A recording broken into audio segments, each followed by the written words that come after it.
Leviticus chapter 14. Then the Lord spoke to Moses, saying, This shall be the law of the leper for the day of his cleansing. He shall be brought to the priest. And the priest shall go out of the camp, and the priest shall examine him. And indeed, if the leprosy is healed in the leper, then the priest shall command to take for him who is to be cleansed 2 living and clean birds, cedar wood, scarlet, and hyssop. And the priest shall command that one of the birds be killed in an earthen vessel over running water. As for the living bird, he shall take it, the cedar wood, and the scarlet, and the hyssop, and dip them and the living bird in the blood of the bird that was killed over the running water. And he shall sprinkle it 7 times on him who is to be cleansed from the leprosy, and shall pronounce him clean, and shall let the living bird loose in the open field. He who is to be cleansed shall wash his clothes, shave off all his hair, and wash himself in water, that he may be clean. After that he shall come into the camp, and shall stay outside his tent 7 days. But on the 7th day he shall shave all the hair off his head, and his beard, and his eyebrows. All his hair he shall shave off. He shall wash his clothes and wash his body in water, and he shall be clean. And on the 8th day he shall take 2 male lambs without blemish, 1 ewe lamb of the first year without blemish, 3/10 of an ephah of fine flour mixed with oil as a grain offering, and 1 log of oil.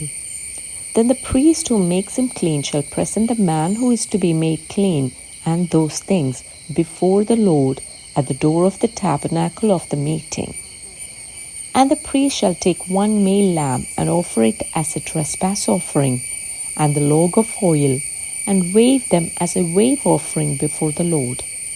Then he shall kill the lamb in the place where he kills the sin offering and the burnt offering, in a holy place. For as the sin offering is the priest's, so is the trespass offering. It is most holy.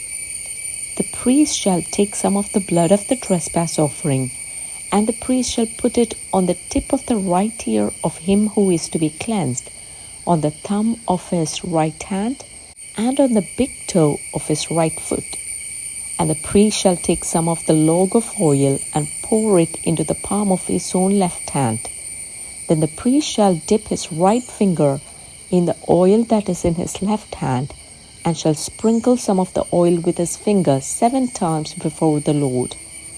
And of the rest of the oil in his hand, the priest shall put some on the tip of the right ear of him who is to be cleansed, on the thumb of his right hand, and on the big toe of his right foot, on the blood of the trespass offering.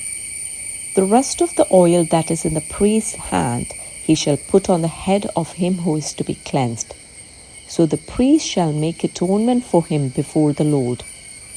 Then the priest shall offer the sin offering, and make atonement for him who is to be cleansed from his uncleanness. Afterward he shall kill the burnt offering, and the priest shall offer the burnt offering and the grain offering on the altar. So the priest shall make atonement for him, and he shall be clean. But if he is poor and cannot afford it, then he shall take 1 male lamb as a trespass offering to be waved, to make atonement for him, 1/10 of an ephah of fine flour mixed with oil as a grain offering, a log of oil, and 2 turtle doves or 2 young pigeons, such as he is able to afford. One shall be a sin offering, and the other a burnt offering. He shall bring them to the priest on the 8th day for his cleansing, to the door of the tabernacle of meeting before the Lord. And the priest shall take the lamb of the trespass offering and the log of oil, and the priest shall wave them as a wave offering before the Lord.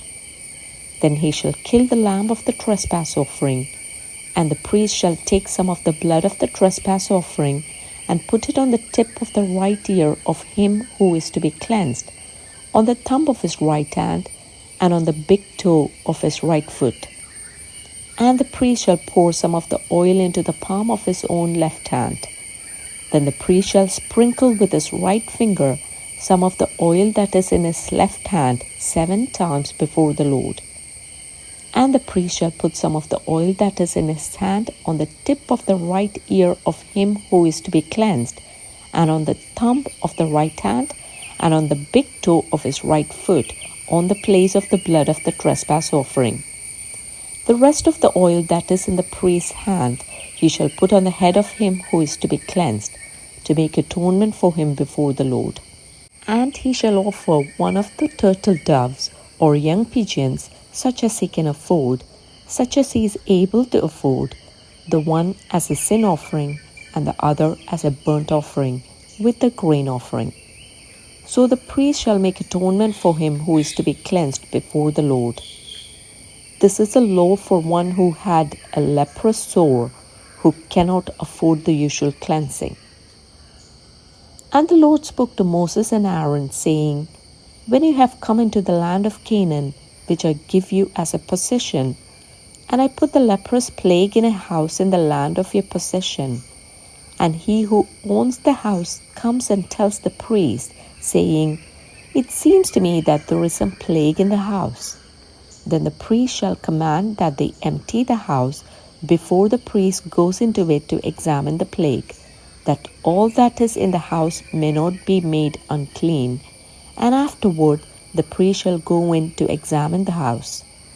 And he shall examine the plague, and indeed if the plague is on the walls of the house with ingrained streaks, greenish or reddish, which appear to be deep in the wall, then the priest shall go out of the house to the door of the house and shut up the house 7 days.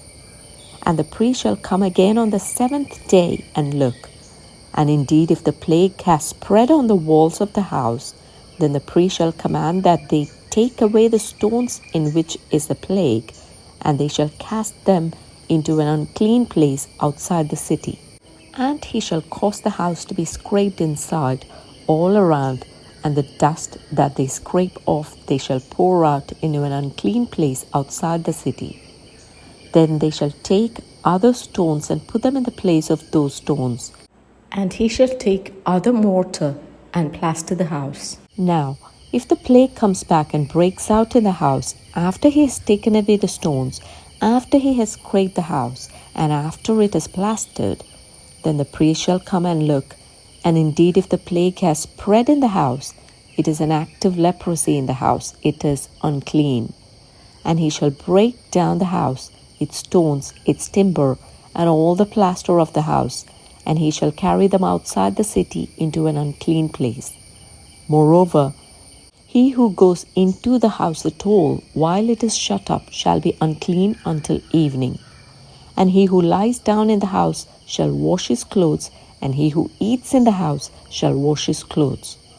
But if the priest comes in and examines it, and indeed the plague has not spread in the house after the house was plastered, then the priest shall pronounce the house clean, because the plague is healed. And he shall take, to cleanse the house, 2 birds, cedar wood, scarlet, and hyssop. Then he shall kill one of the birds in an earthen vessel over running water, and he shall take the cedar wood, the hyssop, the scarlet, and the living bird, and dip them in the blood of the slain bird and in the running water, and sprinkle the house 7 times. And he shall cleanse the house with the blood of the bird, and the running water, and the living bird, with the cedar wood, the hyssop, and the scarlet. Then he shall let the living bird loose outside the city in the open field, and make atonement for the house, and it shall be clean. This is a law for any leprous sore and scale, for the leprosy of a garment and of a house, for a swelling and a scab, and a bright spot, to teach when it is unclean and when it is clean. This is a law of leprosy.